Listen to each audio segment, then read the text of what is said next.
Hi guys. So yeah, I'm here at Teresa's Farm Resort. Ayan, so ayun na yung mga hotel room na pinapagawa. Ongoing construction na siya. So, yeah, ayun. And currently, maliligo ako ng pool, obviously. Nakaswimming na ako. Naglalagay na ng tubig. Kasi kahapon, may mga batang naligo. So, pinadrain ko na kasi ihi na. Ayan. So, ito lang yung palalagyan ko. Yung sa isa hindi na kasi ako lang naman maliligo. So, yeah, isa pa lang yung napupuno. Pag napuno na to, pupunta na yan doon pa ganun. So, yeah. Saglit lang yan. Before lunch, baka okay na yun.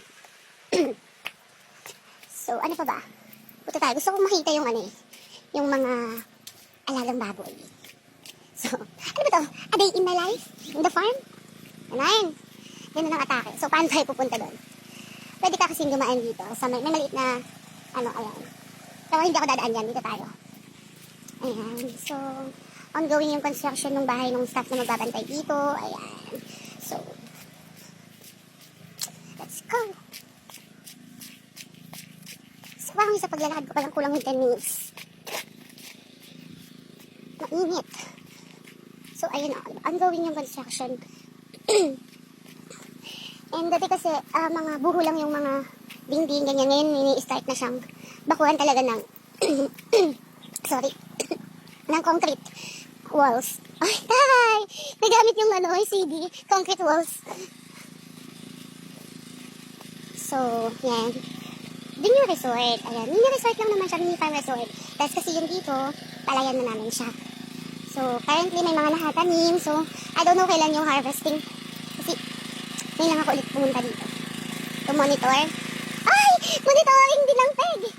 Ayan. So, ito yung patubig. Dito yung patubig. Dito kinukuha yung tubig papunta sa pool. Pero, kapag nagmamadaling magpalagay.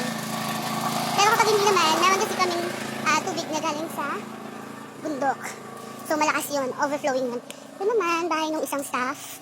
Yan, yung mga nag-aalaga dito ng mga hayop namin, nagtatanim ng So, meron kaming tatlong family na staff dito.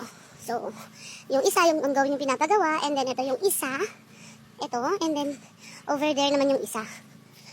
Yung isa, kahapon nagpabinyag siya ng anak niya kasi birthday yung binyag. So, ngayon dito na tayo.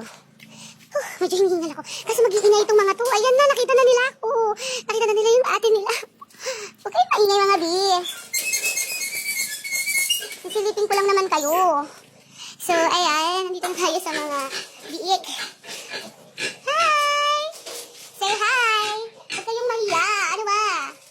Ang cute nila, di ba? Oh. Ano? Andun yung mami nila. Tara sa mami nila. Yeah, the mami. Tapos ito. And then, oops! Ito yung iba. Medyo malalaki na sila kaya nakahiwalay sila. 2, 4, 6. 2, 4, 6, 6. We have 8 here na piglets. Yan. Piglets pa ba sila? Kasi medyo malalaki na sila. Ito si Peppa. Ang mga Peppa natin. Ilan sila? Bilangin natin ha. 2, 4, 6. 3, 6. We have 10 Peppa Pigs. 10 Peppa Pigs and 8 piglets. Ano? Nagkaiba. And then ito yung mga mami nila. Ayan. So, di ba nakakatawa? Ang cute nila. Wala, share ko lang. Bakit? So, yan. Ano pa ba? Isa tayo kasi tapos silang pakainin kaya medyo hindi na sila maingay. Natapon na nga iba nilang food. Nakukulit kasi sila. Sarado na natin. So, yan. Nakakover sila ng ganito. Yung kulungan kasi mainit. Para hindi sila mainitan. So, yeah. Punta naman tayo sa mga kambing. Yung mga manok muna. Kaso kasi kagala sila eh. Wala tayong aabutan. Ito yung sa mga manok naman. Yan. Kaso kasi nakagala sila. Kaya wala tayong masyadong aabutan ng mga manok. And then, saan ba daan nito? Ang hirap pag hindi ka laging pumupunta dito. Hindi mo alam kung saan yung daanan. I don't know how to... Oh my God. Hindi ako makapasok pero guys, ayun sila. Pakita ko na lang. Ayan, yung mga kambing natin. Ilan sila? Ano ba yan? Hindi nakikisama yung 2, 4, 3. Ang bobo ko magbilang. 3, 4, 5, 6, 7 na kambing. Ayan. Ewan ko kung 7 lang ba sila. Tapos, over there, ayan, nakikita nyo ba? Andoon yung dalawang baka. Alam ko 4 yan sila. Ay, dalawa yung nandoon. Merong isa dito. I don't know nasan yung isa. Pero alam ko 4 yung baka. Okay. So, ayan. So, ito yung kabuuan ng farm. So, mula doon sa mga babuyan, manukan, kambingan, tapos andoon yung mga baka, kumakain ng mga kung ano nung damo doon. Hindi nga may tower dito guys, na ginagawa. Ongoing construction. Ayan. Tapos, ito. Yung mula doon, bago mag-tower, hanggang dito, yes, palayan. Ayan. And then, doon na po sa dulo yung farm resort natin. Yun. So, sobrang init na. Buti nag-sunblock tayo kahit pa paano. Kala mo talaga, maiitim pa. Kala mo naman, maputi. So, ano pa ba? Init. Wala, yun na. Share ko lang. So, guys, lahat ng nakikita nyo, hindi sa akin yun. Sa magulang ko yun. Hindi ko pag-aari yun. Wala pa tayong sarili nating pag-aari. So, hindi natin pwedeng angkinin. Hindi ko pwedeng sabihin sa akin. Kasi, it's not. Ano ba? Ay, tsaka. So, yun. Andun yung isang baka. Sabi ko sa inyo, 4 yun eh. Kita ko na yung isang baka. Oh, sorry sa ingay.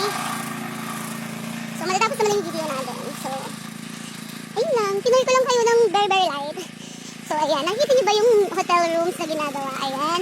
5 unit yan. And then, mamaya, magpapahabit ng mga pinto. Tsaka bintana. So, naantay ko lang yung delivery para ma-monitor yung pagkabit nila. So, yun lang guys. Bye-bye. Thank you for watching a day in my life in the farm. Makikiuso lang. Bakba. Di ko naman yata hindi ka mamatay. Charot.